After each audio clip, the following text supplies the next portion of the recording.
Here we go.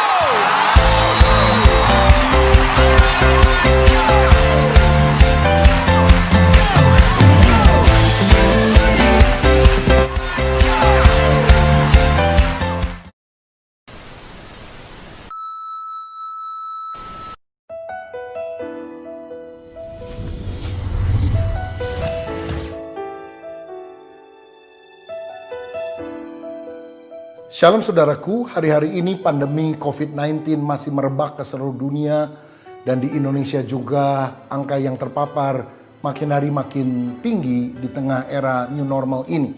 Kita sedang menghadapi tantangan yang besar. Tetapi Tuhan memanggil kita untuk tetap mewartakan kabar baik, mewartakan Tuhan di tengah masa yang penuh dengan tantangan. Alkitab berkata, beritakanlah firman, baik atau tidak baik waktunya.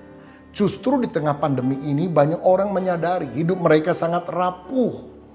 Mereka yang punya baju mewah, sepatu mewah jarang dipakai karena mereka banyak stay at home. Mobil-mobil mewah juga terparkir begitu saja di garasinya. Dan kita sadar kalau orang kena COVID-19, mau orang kaya maupun orang miskin akan sama-sama menderita. Dan kalau ada yang meninggal dunia, maka dia akan diisolasi, tidak bisa diantar oleh anggota keluarganya yang banyak berhimpun. Disinilah kita menyadari betapa kita ini membutuhkan Tuhan. Karena itulah mari kita tetap memberitakan Injil. Saudara harus kuat di tengah segala tantangan. Alkitab berkata Injil kerajaan akan diberitakan menjadi kesaksian bagi semua bangsa. Baru setelah itu tiba kesudahannya. Saudaraku, walaupun ada krisis ekonomi, ada krisis kesehatan, kita adalah anak-anak Tuhan yang tetap dipanggil untuk memberitakan kabar baik. Mari kita mewartakan Tuhan di tengah kesulitan. Amin.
Saudara yang terkasih, mari kita kembali bersama-sama bersekutu di dalam hadirat Tuhan. Datang dengan hati yang penuh dengan kerinduan untuk menikmati hadirat Tuhan. Datang dengan hati yang haus dan lapar akan Tuhan. Saya percaya saat ini kita semua akan memperoleh damai, sejahtera dan sukacita yang dari Allah Bapa, Roh Kudus menyertai kehidupan kita senantiasa. Terima kasih Tuhan Yesus, kami bersyukur buat kesempatan yang sangat indah ini Tuhan. Kami kembali datang bersekutu bersama-sama keluarga kami dimanapun kami berada saat ini Tuhan. Kami mau membawa korban syukur kami di hadapan Tuhan. Lewat pujian penyembahan kami, biarlah nama Tuhan disenangkan. Haleluya Yesus, ini doa kami Tuhan. Haleluya. Haleluya. Haleluya. Oh, Yesus. Terima kasih Tuhan.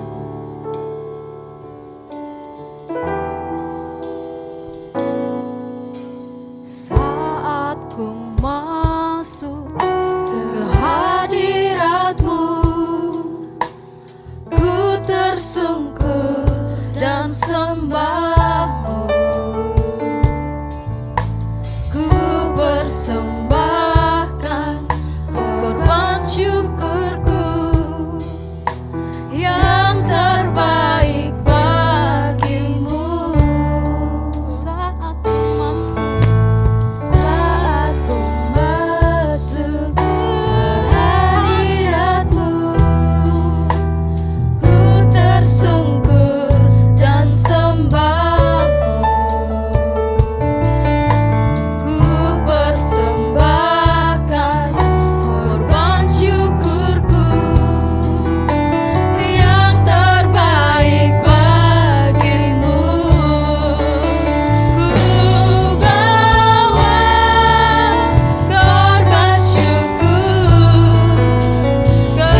hati kami Tuhan, bahwasannya Yesus Engkau sungguh baik. Haleluya. Terima kasih Yesus. Yesus, Kau sungguh baik. Yesus, namamu indah. Yesus, ku cinta Kau selalu, ku tinggikan, ku agungkan selamanya. Yesus, Yesus, Kau sungguh baik. Oh, Yesus, namamu indah. Kami cinta Engkau selamanya Tuhan. Oh Yesus, ku tinggikan, ku agungkan selamanya. Ku mau memuji-Mu, ku selalu puji-Mu, ku mau menyembah-Mu, ku selalu sembah-Mu. Kau yang layak terima semua pujian, kemuliaan hanya bagi Tuhan. Ku mau memuji-Mu, ku selalu puji-Mu, ku mau menyembah-Mu, ku selalu sembah-Mu. Kau yang layak Tuhan, terima semua pujian, kemuliaan hanya bagi Tuhan. Mau memuji-Mu, ku selalu puji-Mu, mau menyembah-Mu, ku selalu sembah-Mu. Kau yang layak terima semua pujian, kemuliaan hanya bagi Tuhan. Kau yang layak Tuhan, Kau yang layak terima semua pujian, kemuliaan hanya bagi Tuhan. Kau yang layak terima semua pujian, kemuliaan hanya bagi Tuhan. Haleluya, haleluya. Segala kemuliaan hanya bagi Engkau Tuhan, Yesus Raja di atas segala raja, yang layak terima pujian dari kami umat-Mu Tuhan. Kami percaya Engkau hadir di tengah-tengah kami saat ini. Kami percaya lawatan-Mu, hadirat Tuhan kami rasakan saat ini. Di dalam nama Tuhan Yesus Kristus kami mau memuji Tuhan lebih lagi dan lebih lagi. Terima kasih Tuhan, haleluya, amin, haleluya, puji Tuhan. Tetap semangat Bapak Ibu Saudara yang ada di rumah. Saya percaya kebaikan Tuhan tetap nyata dalam kehidupan kita. Kasih setia Tuhan, perlindungan, kekuatan menjadi bagian dalam setiap kehidupan kita. Haleluya. Terima kasih Tuhan. Oh, kami mau memuji Tuhan. Sukacita dan segenap hati kami. Kami mau nyatakan di hadapan-Mu Tuhan. Oh, oh, oh, oh. Kerahkanlah kekuatan-Mu ya Allah, tunjukkanlah kuasa-Mu ya Tuhan. Serahkan musuh-Mu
Sungguh besar kebaikan-Mu dalam hidup kami. Engkau berikan sukacita yang melimpah-limpah. Engkau berikan kekuatan dan pengharapan bagi setiap kami. Terima kasih Tuhan. Kami mau mengandalkan Tuhan. Kami mau berpegang teguh kepada janji Tuhan. Dan kami mau berpengharapan hanya kepada Yesus saja. Haleluya. Haleluya, Yesus. Amin.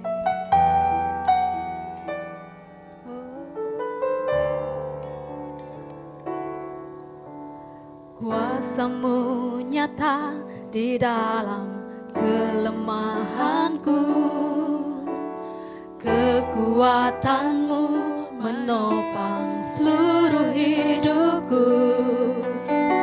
Dari mana datang pertolonganku? Hanya Yesus pertolonganku. Engkaulah sumber kekuatan hatiku, tempat persembunyianku.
Shalom, selamat pagi Bapak Ibu Saudara yang kasih Tuhan. Bagaimana kabar kita hari ini?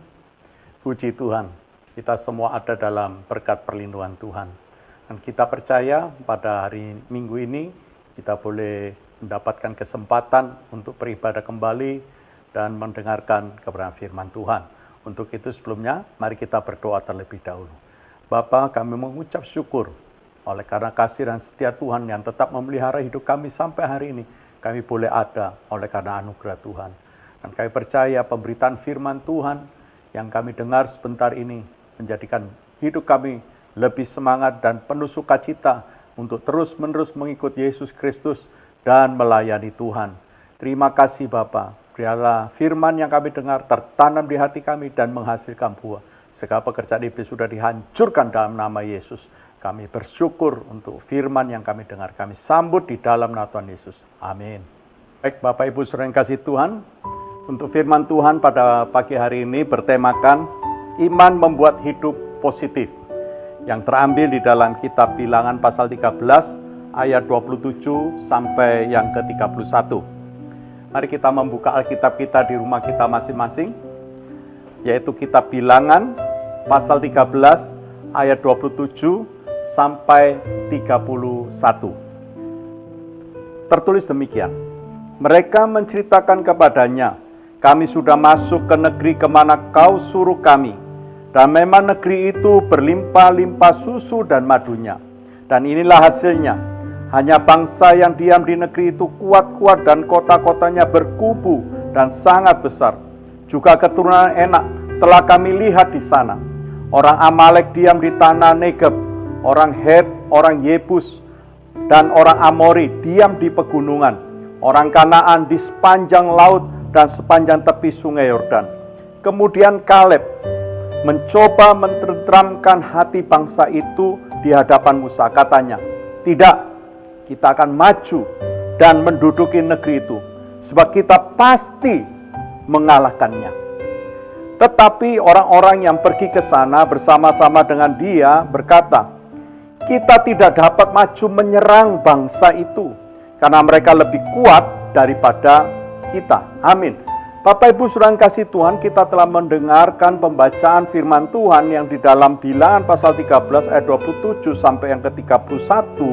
Di sini ada sebuah peristiwa di mana bangsa Israel mengalami masalah ketika mau masuk ke tanah Kanaan, saudara, tanah perjanjian.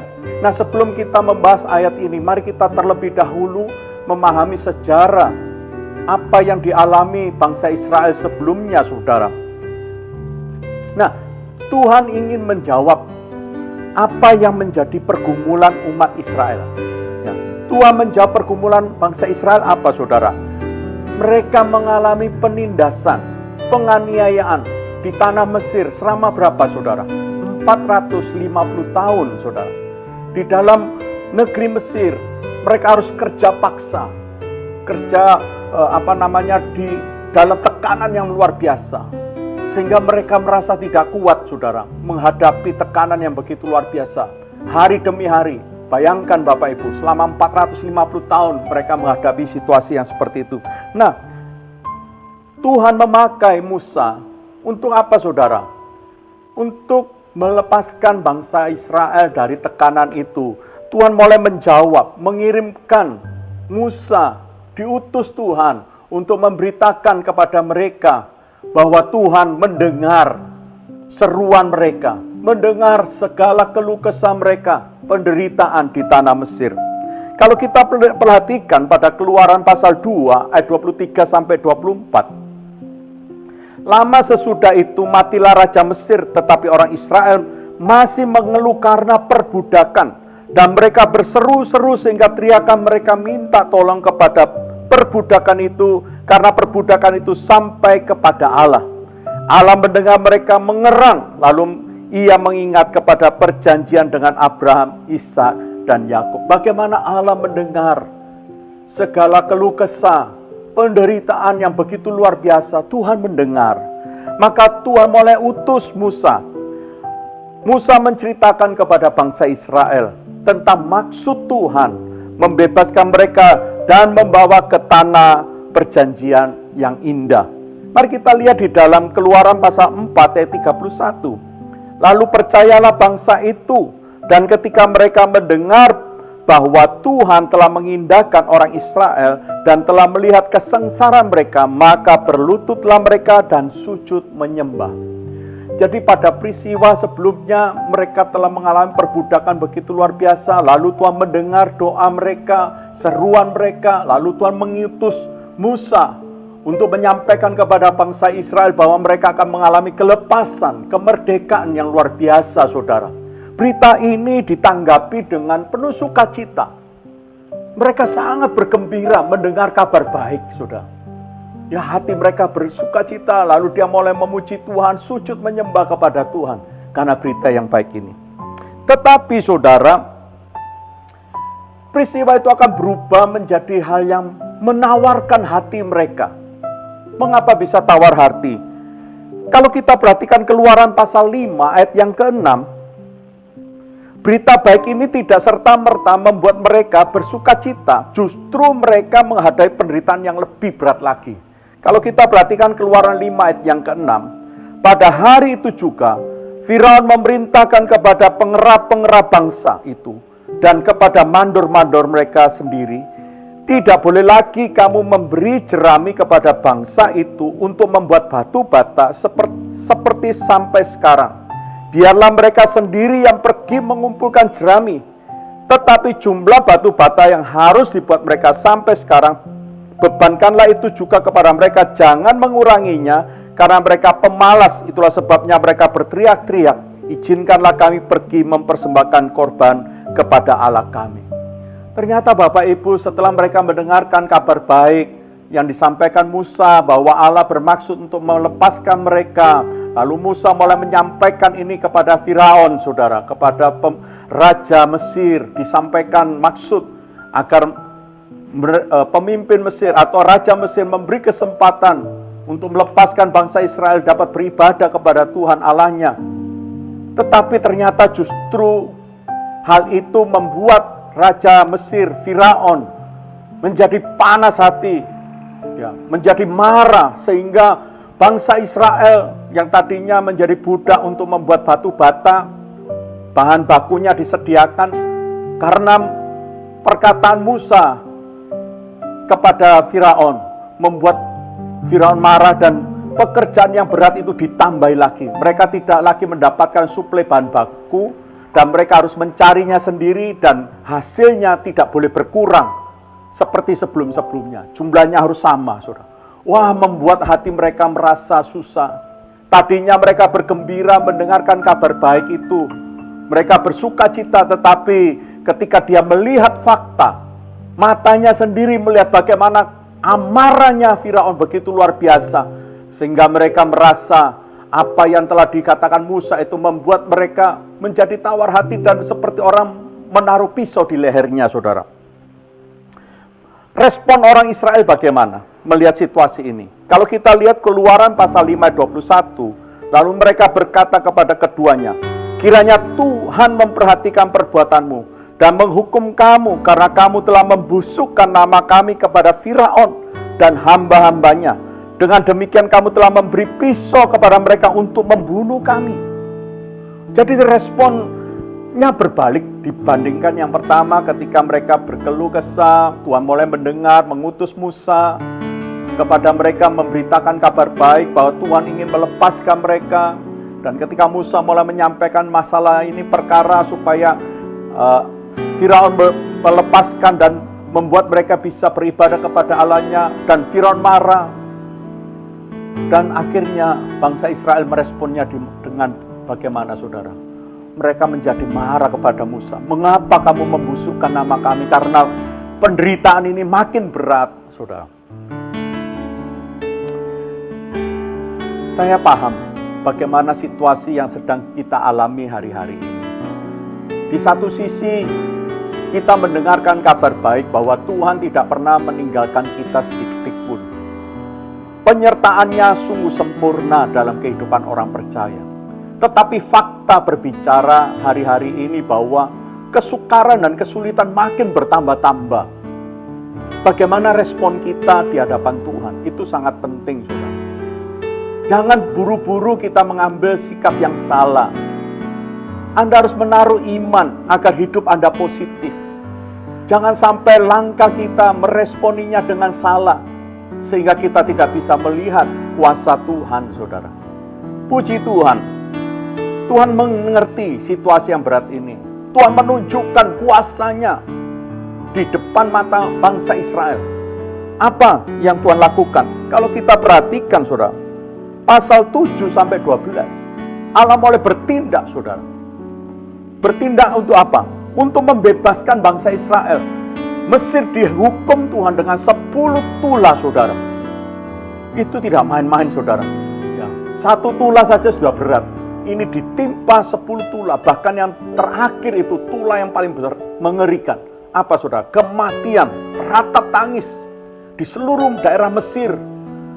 Anak dari Raja Firaun sampai anak budak-budak atau pegawai-pegawai sampai seluruh rakyat Mesir, tidak ada yang luput dari kematian. Anak sulung meninggal semua. Hanya di tanah Goshen, di tempat bangsa Israel tinggal. Karena di sana Tuhan pelihara mereka. Tuhan telah menyatakan kuasanya, perlindungannya. Ketika Tuhan melewati rumah-rumah Israel yang ada lambang darah, di sana Tuhan tidak menulahi, tapi melewatinya. Tuhan menunjukkan kuasa melalui 10 tulah yang dahsyat, yang belum pernah terjadi di Mesir dan tidak terjadi lagi. Tulah yang pertama yaitu air menjadi darah. Tulah kedua katak, saudara. Tulah ketiga nyamuk. Tulah keempat lalat pikat. Tulah kelima penyakit sampar pada ternak. Tulah keenam bara. Tulah ketujuh hujan es. Tulah kedelapan belalang. Tulah kesembilan gelap gulita. Tulah ke-10 anak sulung mati. Lihatlah bahwa Tuhan tidak tinggal diam. Di tengah-tengah kesulitan, Tuhan menyatakan kuasanya. Amin, saudara. Nah, kalau kita lihat, saudara, rancangan Allah dalam kehidupan bangsa Israel bukan hanya sekedar mereka dilepaskan dari tangan Firaun, tanah Mesir, dari perbudakan. Tetapi Tuhan juga membuat rancangan untuk hari depannya, saudara. Tuhan membuat rancangan yang indah buat kehidupan umat Israel.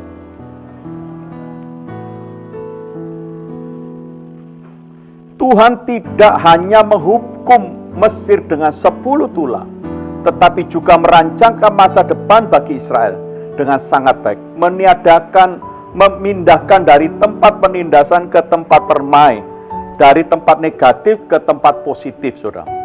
Setibanya mereka di padang gurun, Paran, Allah memerintahkan Musa agar memilih seorang pemimpin dari tiap-tiap suku Israel untuk mengintai atau mengobservasi, saudara, tanah Kanaan. Setibanya dari pengintaian mereka selama 40 hari atas tanah Kanaan, mereka membawa berita dan menceritakan hal-hal yang ada di tanah Kanaan. Nah, Bapak Ibu, pada peristiwa ini Tuhan mulai membawa mereka keluar melewati perjalanan 40 tahun di padang gurun, saudara, berputar-putar. Dan pada puncaknya mereka ada di padang gurun Paran, sudah dekat, saudara. Lalu Tuhan mengutus agar Musa memilih 12 orang pengintai, ya, dari tiap-tiap suku bangsa Israel. Ya, mereka harus melihat, mengobservasi tanah itu bagaimana. Nah, disinilah kita boleh melihat bangsa Israel telah menantikan tanah perjanjian itu cukup lama, 40 tahun. Dari posisi penindasan ke posisi merdeka, mereka harus menentukan pilihan. Ya, ada pilihan yang harus mereka tentukan. Ketika telah mendengar observasi selama 40 hari, apakah melanjutkan untuk masuk ke tanah Kanaan atau berhenti di padang gurun Paran? Disinilah peran iman untuk menentukan apakah mengalami hidup positif atau tidak. Penentuannya sudah di depan mata. Ya. Apakah mereka akan melanjutkan menduduki atau mereka berhenti atau kembali ke Mesir? Nah, ini sebuah dilema, ya, dilema. Mari kita akan lihat. Kita akan lihat bagaimana mereka menghadapi situasi ini, pilihan ini. Iman itu harus membuat hidup positif. Amin, saudara. Puji Tuhan. Iman itu berbicara tentang apa, saudara? Yang pertama, apa yang kita dengar. Apa yang kita dengar. Kalau kita kembali pada Bilangan pasal 13 ayat 27 sampai 29. Mereka menceritakan kepadanya, kami sudah masuk ke negeri kemana kau suruh kami. Dan memang negeri itu berlimpah-limpah susu dan madunya. Dan inilah hasilnya. Hanya bangsa yang diam di negeri itu kuat-kuat.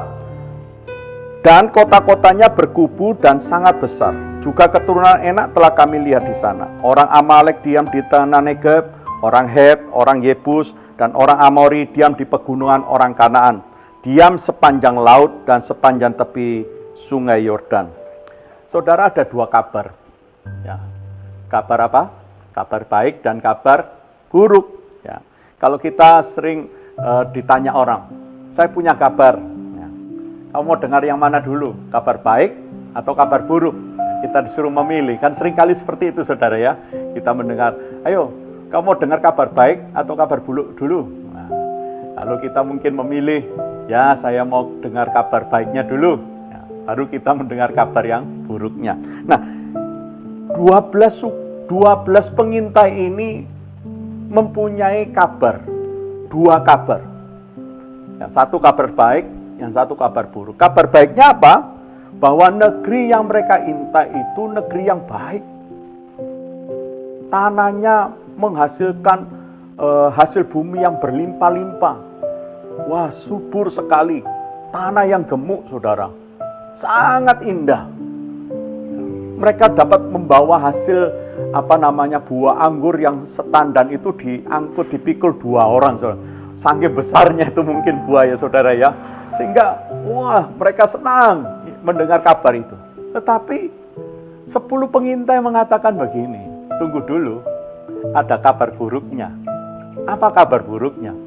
Yaitu tanah itu ternyata didiami oleh orang-orang yang sangat kuat. Berkubu-kubu. Dan penduduknya, dan ada suku yang memakan penduduknya, saudara. Ya, ini kanibal, ya, memakan penduduknya. Oh, ngeri. Dan tinggi perawakannya seperti raksasa. Kita memandangnya seperti belalang mungkin begitu. Jadi bagaimana kita bisa mengalahkan mereka? Kita tidak bisa mengalahkan mereka. Kita pasti kalah. Tidak mungkin bisa menduduki negeri itu. Nah, saudara, ini sebuah dilema. Bagaimana mereka harus meresponi ini? Apakah mereka melanjutkan ataukah mundur? Itu mereka memilih. Tetapi kalau kita melihat iman itu harus berbicara apa? Apa yang kita dengar? Kalau iman kita mendengarkan kabar-kabar buruk, kalau kita lebih mengarahkan telinga kita pada kabar-kabar buruk dan kita meresponinya, apa yang terjadi?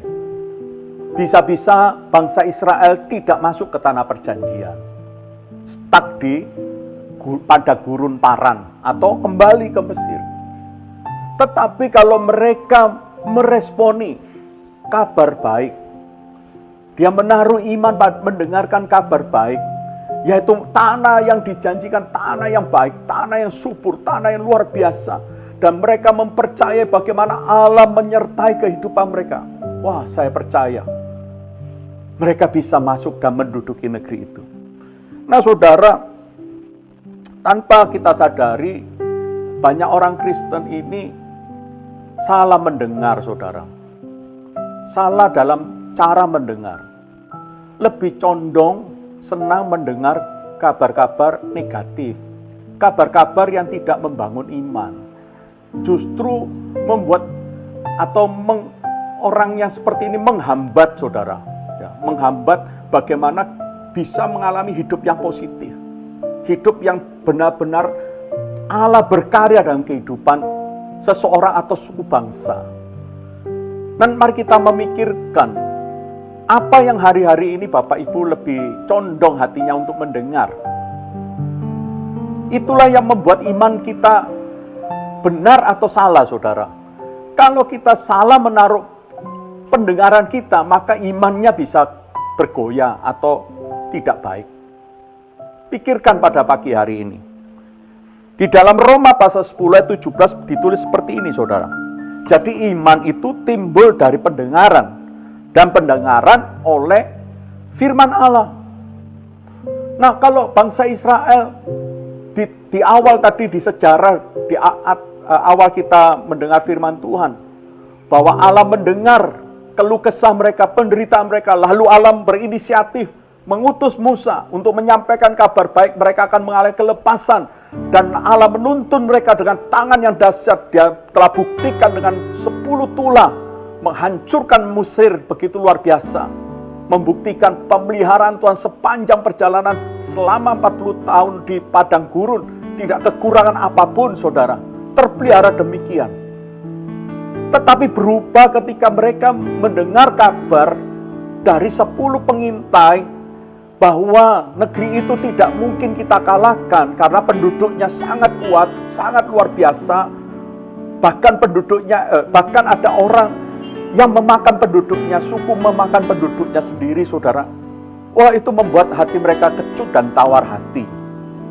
Ini kabar yang kalau mereka responi dan mereka menaruh iman, mendengar pada perkataan itu tanpa melihat kuasa Tuhan yang sudah dinyatakan, membuat mereka mengalami kerugian yang fatal. Hidupnya tidak positif, tapi hidupnya terus-menerus dalam keadaan yang negatif. Hari ini firman Tuhan menantang setiap saudara. Ayo, maukah Anda dan saya mendengarkan hanya kabar baik? Kabar apa? Firman Tuhan. Di situasi yang berat ini, terus-menerus, ayo Bapak Ibu, jangan pernah kita mengurangi di dalam hidup kita, di dalam membaca, merenungkan firman Tuhan. Biarlah iman kita timbul dari pembacaan atau perenungan firman Tuhan. Saat teduh kita, mesbah keluarga kita, itulah yang membuat apa, saudara? Kehidupan saudara mengalami hal-hal yang positif. Tetapi orang yang tidak menaruh pendengarannya kepada hal-hal firman Tuhan, tetapi lebih condong kepada berita-berita yang menyesatkan, berita-berita yang membuat iman kita bergoyang, justru membuat Anda tidak kuat, membuat kita meninggalkan Tuhan, membuat hidup kita mengalami hal-hal yang negatif. Tetapi lewat firman Tuhan pagi ini, jemaat SDC dimanapun Anda berada, ayo tetaplah dengarkan kabar baik yang dari Tuhan Yesus Kristus. Apa itu? Firman Tuhan. Amin. Itu bagian pertama. Nah, kita akan kembali pada bagian yang kedua. Iman membuat hidup positif, yaitu iman berbicara tentang apa, saudara, di sini? Yaitu apa yang kita sepakati. Mari kita lihat di dalam bilangan tadi, pasal 13, ayat 30. Kemudian Kaleb mencoba menenteramkan hati bangsa itu di hadapan Musa. Katanya, tidak, kita akan maju dan menduduki negeri itu. Sebab kita pasti akan mengalahkannya. Nah, saudara, hanya ada 2 orang, yaitu Yosua dan Kaleb, yang membuat satu pernyataan bahwa mereka akan dapat mengalahkan, pasti akan mengalahkan penduduk negeri Kanaan, saudara. Apa yang membuat mereka begitu yakin? Mereka merasa pasti menduduki. 10 orang pengintai tadi mengatakan tidak mungkin, saudara, mengalahkan. Tetapi 2 orang ini berkata kita pasti. Jadi iman berbicara soal apa? Agar hidup kita positif, saudara. Ternyata mereka membuat sebuah kesepakatan, saudara. Kesepakatan apa? Yaitu kesepakatan dengan apa yang dikatakan Tuhan. Ini penting.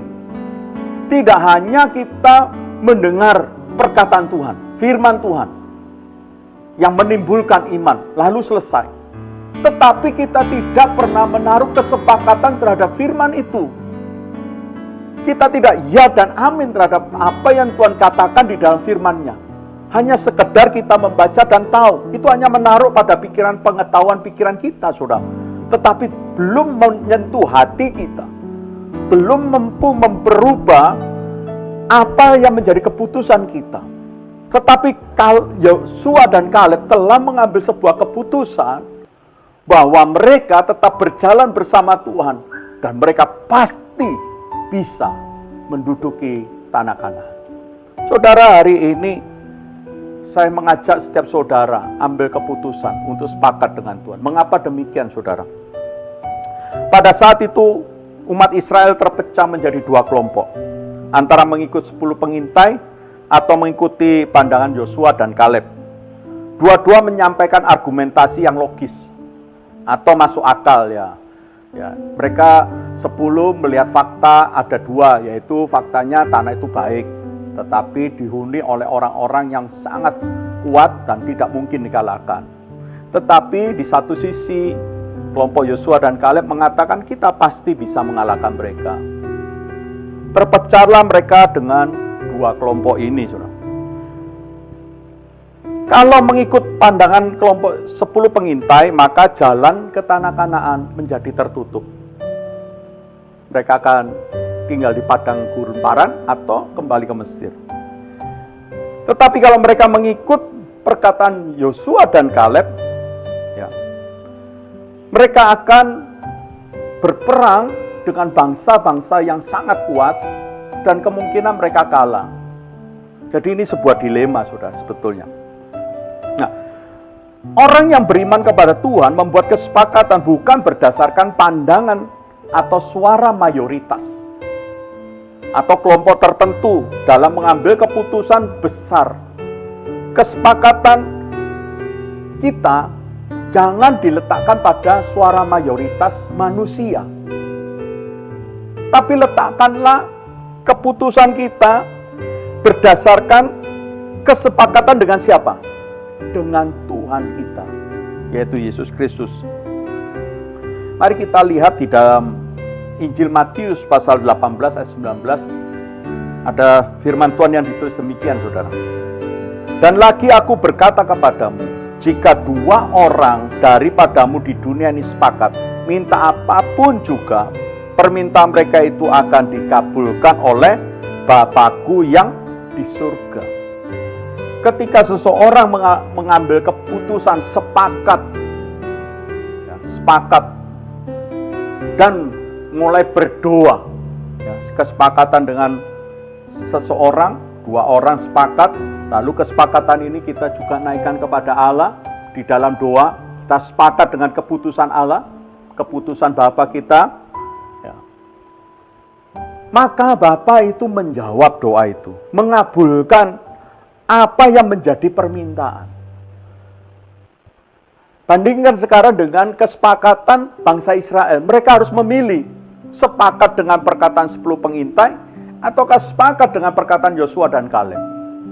Kesepakatan mayoritas belum tentu itu kesepakatan yang baik kalau didasari pada kehendak manusia. Tetapi ketika seseorang walaupun suaranya minoritas, tetapi sepakat dengan Allah yang hidup, Yesus Kristus Tuhan kita, maka doa yang kita naikkan dikabulkan oleh Tuhan. Nah, ketika mereka melihat fakta ini bahwa bangsa itu harus menentukan pilihan kepada siapa, sepakat kepada 10 pengintai atau kepada Yosua dan Kaleb, ini sangat membingungkan buat mereka. Tetapi puji Tuhan, Musa ambil keputusan harus sepakat dengan keputusan Yosua dan Kaleb yang mengatakan kita pasti dapat menang. Tapi 10 pengintai itu, 10 suku itu, mereka nggak menikmati, saudara, tanah perjanjian. Betapa ruginya, 40 tahun, saudara, mereka mengembara. Tapi hanya 2 suku ini, Yosua dan Kaleb, menikmati tanah perjanjian. Karena apa? Dia sepakat dengan Tuhan. Ambil keputusan pagi ini, Bapak Ibu saudara yang kasih Tuhan. Dalam doa kita membuat kesepakatan dengan anggota keluarga kita. Ayo, kita sepakat dengan apa yang Tuhan katakan. Jangan kita berbantah. Sekalipun fakta membuktikan bahwa itu mustahil. Tidak mungkin kita menduduki atau menikmati tanah Kanaan, tanah perjanjian. Tapi kalau Tuhan yang berperang ganti kita, siapa lawan kita? Tidak ada. Amin, saudara. Apa yang terjadi hari-hari ini kesukaran, kalau kita sepakat dengan Tuhan, Tuhan yang membela kehidupan kita. Amin.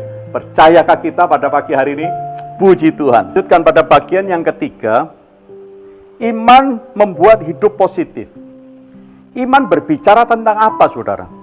Yang ketiga adalah semangat yang menyala-nyala. Mari kita lihat di dalam Bilangan pasal 13 ayat 31. Tetapi orang-orang yang pergi ke sana bersama-sama dengan dia, ketika kita tidak dapat maju menyerang bangsa itu karena mereka lebih kuat daripada kita.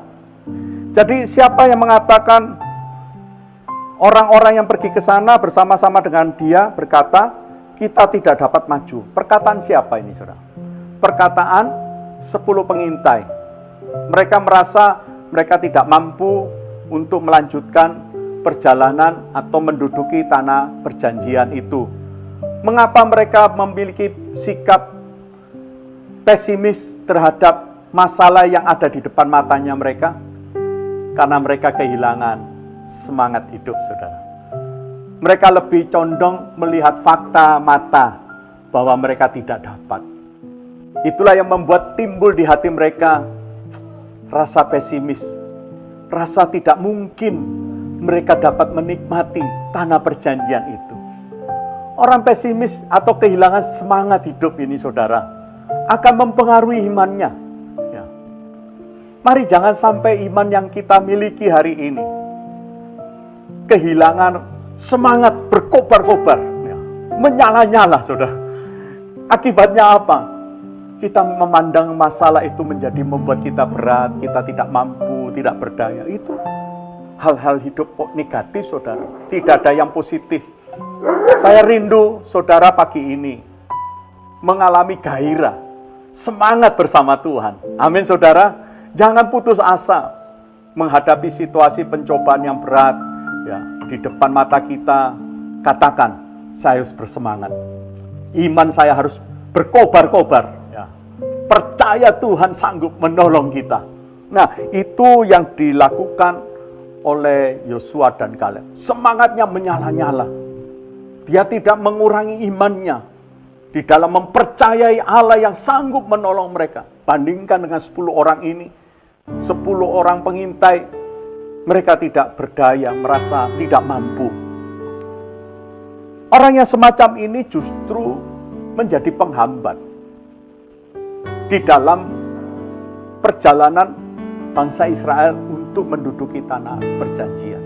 Menjadi penghambat. Orang pesimis tidak akan menghasilkan sesuatu yang baik dari hidupnya. Hidup yang dihasilkan selalu perkataan negatif. Hal-hal yang negatif. Mungkin kalau sudah melihat situasi tidak mungkin, ya bermalas-malasan, ogah-ogahan. Tidak melakukan aktivitas dengan bergairah. Seakan-akan sudah tidak ada hari esok. Itu orang pesimis. Dan orang pesimis melakukan apa? Pikirannya ya menyerah dan kembali kepada kehidupan yang lama. Kembali kepada Mesir saja, menjadi budak. Padahal Tuhan telah membayar, melepaskan mereka dengan tangan yang perkasa. Gara-gara hanya melihat pandangan yang sulit di depan mata mereka, mereka sudah menyerah. Keputusan ini berbahaya, saudara. Bisa mempengaruhi orang lain, tidak membuat orang lain mengalami sukacita. Saya mengajak setiap saudara jemaat SDC dimanapun Anda berada. Ayo bergairah, bersemangat, menyala-nyala. Karena Tuhan ada di pihak kita. Amin. Ada satu ayat yang luar biasa. Amsal 18 ayat 14. Orang yang bersemangat dapat menanggung penderitaannya. Tapi siapa yang memulihkan semangat yang patah? Orang yang bersemangat itu menghadapi tantangan yang berat atau penderitaan yang berat, dia tetap maju, saudara. Maju bukan karena dia merasa hebat, kuat, saudara. Punya kemampuan apa, tidak, saudara. Tapi orang bersemangat itu nyalinya gede, saudara. Karena dia tahu bahwa dia berjuang bukan sendirian. Tetapi dia berjuang bersama siapa? Allah yang hidup. Bangsa Israel harus memilih keputusan Yosua dan Kaleb untuk masuk ke tanah perjanjian. Orang yang bersemangat akan membawa orang lain juga bersemangat. Kalau Anda sebagai anggota keluarga hari ini, mungkin sebagai anggota kepala keluarga, Anda kehilangan semangat, itu akan membuat istri anak-anak Anda, atau mungkin orang tua yang tinggal juga di rumah, akan kehilangan semangat. Tetapi ketika Anda bergairah, memandang segala persoalan, kita optimis, kita pasti bisa, karena Tuhan menyertai kita. Maka anggota-anggota keluarga kita, istri anak-anak kita turut, ayo semangat. Ya. Ayah saya memberi teladan, luar biasa. Kita tetap bersuka cita, mampu menghadapi situasi ini. Ya, saya mendorong Anda sekalian hari ini untuk mengambil keputusan. Bawalah anggota keluarga Anda untuk bersemangat melayani Tuhan, bersemangat mengikut Tuhan. Jangan setengah-setengah di dalam mengikut Tuhan. Full, saudara. Ya. Sepenuh hati. Semangat itu ya. Nah, kesimpulan dari pemberitaan firman Tuhan ini, saudara, jika Anda ingin melihat hari-hari yang baik dalam hidup Anda, tetaplah beriman kepada Tuhan Yesus Kristus yang telah mengalahkan dunia ini melalui kematiannya di atas kayu salib. Segala kutuk, segala belenggu dosa, segala hukuman telah ditanggungnya oleh Tuhan Yesus. Taruhlah iman kepada Yesus, maka Anda melihat hari-hari Anda yang baik. Firman Tuhan biarlah menjadi berkat dalam kehidupan saudara, dan tetap semangat di dalam menghadapi tantangan hidup. Tuhan Yesus memberkati. Amin. Shalom. Baik, Bapak Ibu Saudara yang kasih Tuhan, kita telah mendengarkan dari bagian firman Tuhan pada pagi hari ini. Kita akan tutup pemberitaan firman Tuhan dengan berdoa, dan kita menyerahkan setiap pergumulan yang kita hadapi, apa saja. Kita percaya bahwa Tuhan mampu menolong kita semua. Amin, saudara. Puji Tuhan. Mari kita bersatu dalam doa. Bapa di surga, kami mengucap syukur oleh karena kasih setia Tuhan tetap memelihara hidup kami sampai hari ini. Lewat pemberitaan firman Tuhan yang sudah kami dengar, biarlah firman itu menolong kami semua untuk melewati masa-masa yang sukar ini.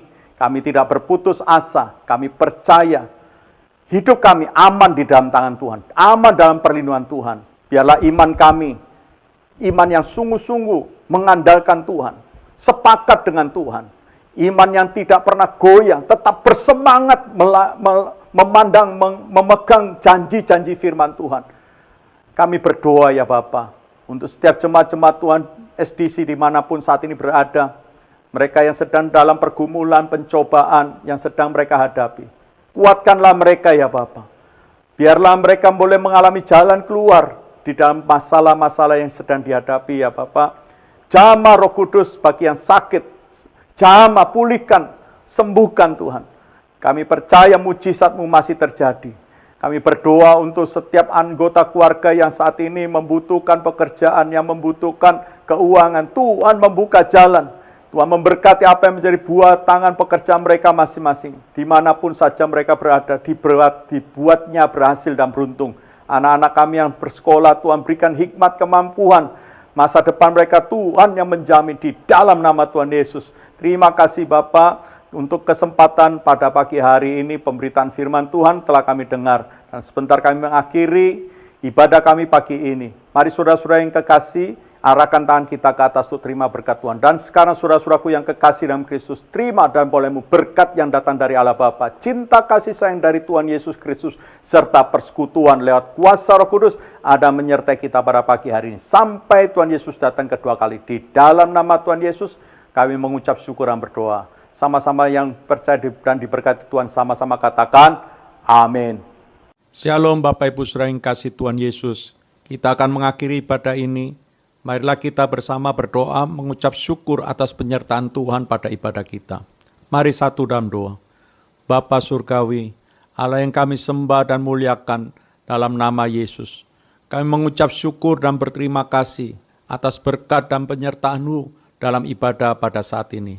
Pemberitaan firman yang telah kami dengar, biarlah itu menjadi tuntunan dan kekuatan bagi iman kami, dan membuat rohani kami semakin bertumbuh dan berbuah bagi kemuliaan nama Tuhan Yesus. Tuhan Yesus, kami bersehati berdoa untuk keluarga kami. Kiranya Tuhan memberkati setiap aktivitas, baik dalam bekerja, atau mencari pekerjaan, atau berumah tangga, ataupun yang masih sekolah. Tuhanlah yang membuat kami berhasil dan beruntung. Tuhan, berikanlah pada kami kesehatan selalu, dan jauhkanlah dari mara bahaya apapun juga. Kami aman dalam lindungan Tuhan. Kami juga berdoa bagi pertumbuhan gereja Tuhan, baik di tempat kami ini maupun di berbagai tempat yang lain. Tuhan, persatukanlah seluruh tubuh Kristus dimanapun berada, menjadi alat kemuliaan Tuhan dalam tuaian jiwa-jiwa terjadi. Berikanlah keselamatan dan lawatan pertobatan terjadi di negeri kami Indonesia yang sedang menghadapi wabah virus COVID-19. Pakailah pemerintahan kami Indonesia dan tenaga medis agar dapat mengatasi wabah ini. Tuhan, lindungilah dan pulihkanlah mereka yang sakit oleh virus ini, agar mereka dapat melihat dan merasakan kasih Tuhan Yesus. Inilah ya Bapa, permohonan kami. Mari saudara-saudara yang dikasihi Tuhan, angkatlah kedua tanganmu untuk menerima berkat Tuhan. Dan sekarang saudara-saudara yang dikasihi Tuhan Yesus, terima dan bawa olehmu berkat yang datang dari Allah Bapa, cinta kasih sayang dari Tuhan Yesus Kristus, dan persekutuan oleh kuasa Roh Kudus ada menyertai kita sampai Tuhan Yesus datang kedua kali. Di dalam nama Tuhan Yesus kami mengucap syukur dan berdoa. Semua yang diberkati katakan amin.